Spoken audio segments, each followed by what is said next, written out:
एक बार की बात है, पहाड़ियों और टेढ़ी मेढ़ी धाराओं के बीच बसे एक छोटे से गांव में ओलिवर नाम का एक शरारती लेकिन दयालु चोर रहता था। अपने चालाक तरीकों के बावजूद ओलिवर जरूरतमंद लोगों, विशेषकर गरीबों और वंचितों की मदद करने के लिए प्रसिद्ध था।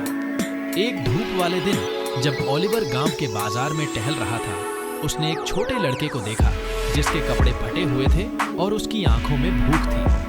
थियो नाम का लड़का अकेला बैठा हुआ बाजार में लगे स्टॉलों पर लगे रंग बिरंगे फलों को बड़ी हसरत से देख रहा था। जिज्ञासा बढ़ी। ओलिवर लड़के के पास आया और पूछा, लंबा चेहरा क्यों युवा? थियो ने ऊपर देखा। प्रसिद्ध चोर को देखकर उसकी आंखें आश्चर्य से चौड़ी हो गईं। मुझे भूख लगी है सर, उसने जवाब दिया। उसकी आवाज में शर्म की झलक थी। ओलिवर मुस्कुराया। उसका दिमाग तेजी से एक योजना पर काम कर रहा था। डरो मत मेरे दोस्त, मेरे पास एक समाधान है। मेरे पीछे आओ और तुम एक राजा की तरह दावत करोगे। उत्सुकतावश थियो ने घुमावदार सड़कों पर ओलिवर का पीछा किया जब तक कि वे एक बेकरी तक नहीं पहुंच गए। ओलिवर ने एक चालाकी भरी पलक के साथ थियो को सौंपने से पहले एक पाव रोटी और कुछ पेस्ट्री छीन ली। अपने भोजन का आनंद लो युवा लड़के, इसे एक दोस्त से मिला उपहार समझो, ओलिवर ने अपनी आंखों में शरारत भरी चमक के साथ कहा। उस दिन से ओलिवर और थियो ने एक अप्रत्याशित गठबंधन बनाया। ओलिवर, जो हमेशा कानून से एक कदम आगे रहता था, ने अपनी चोरियां जारी रखी, लेकिन लूट का माल कम भाग्यशाली लोगों के साथ बांटना सुनिश्चित किया। चोरी की दावतों के लिए आभारी और ओलिवर की उदारता से प्रेरित होकर थियो ने अपने तरीके से ग्रामीणों की मदद करने का फैसला किया।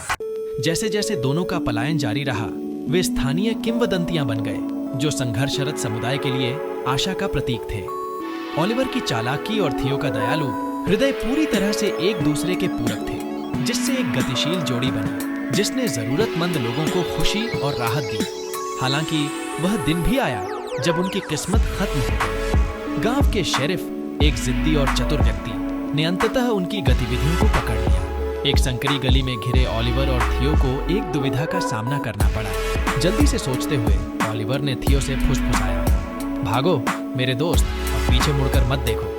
ग्रामीणों से कहो कि वे हमें प्यार से याद करें। तेजी से सिर हिलाते हुए जैसे ही शेरिफ ओलिवर के करीब आया, थियो छाया में गायब हो गया। पकड़े जाने के बावजूद ओलिवर को किसी बात का अफसोस नहीं हुआ।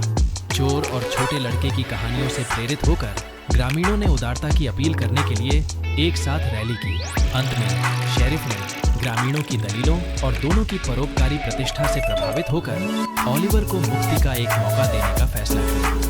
अप्रत्याशित दयालुता से प्रभावित होकर ओलिवर ने एक नया पत्ता बदलने की कसम खाई।